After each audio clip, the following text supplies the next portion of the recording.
Berita baik untuk tuan-puan, hari ini harga emas turun daripada paras tertinggi iaitu RM764 untuk 1 gram kepada sekitar RM596 untuk segram. Memang ramai yang terkejut bila tengok harga emas turun. Tapi saya nak tanya balik, bila harga barang lain turun, kita seronok tak beli banyak-banyak? Kenapa bila harga emas turun, kita masih nak tunggu? Bagi yang belum buat simpanan emas untuk bulan Jun ini dan ada duit lebihan yang memang tak digunakan dalam masa terdekat ini, inilah masa yang sesuai untuk tambahkan simpanan emas. Dan bagi yang belum pernah mulakan simpan emas, jangan terlalu lama tunggu harga emas turun lagi. Sebab kita tak tahu pun bila harga akan naik semula. Kalau naik semula, mungkin kita terpaksa bermula pada harga yang lebih tinggi. Untuk simpanan yang lebih efektif, sasarkan sekurang-kurangnya 1 gram sebulan. Tapi kalau bajet masih terhad, tak ada masalah tuan-puan.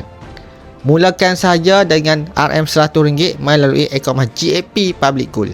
Yang penting, mula dulu tuan-puan. Cuma saya nak kongsikan satu perkara penting. Waktu terbaik untuk simpan emas sebenarnya bukan ketika harga emas turun, tetapi sebaik saja kita terima gaji yang pertama. Sebab masa itulah kita boleh asingkan duit simpanan terlebih dahulu sebelum duit itu habis dibelanjakan. Tak guna juga kalau harga emas turun sampai RM100 segram sekalipun kalau duit gaji kita tu dah habis sebelum sempat menyimpan. Jadi kalau ada lebihan rezeki bulan ini, pertimbangkan untuk selamatkan sebahagian daripada dalam bentuk emas. Simpan dulu, belanja kemudian. InsyaAllah lebih terjaga kewangan kita pada masa hadapan. Jadi tuan-puan dah jelaskan penjelasan saya. Kalau tuan-puan berminat sekarang nak mulakan tabungan emas, tuan-puan boleh tengok video yang saya pin di bio saya tuan-puan untuk mula simpan emas.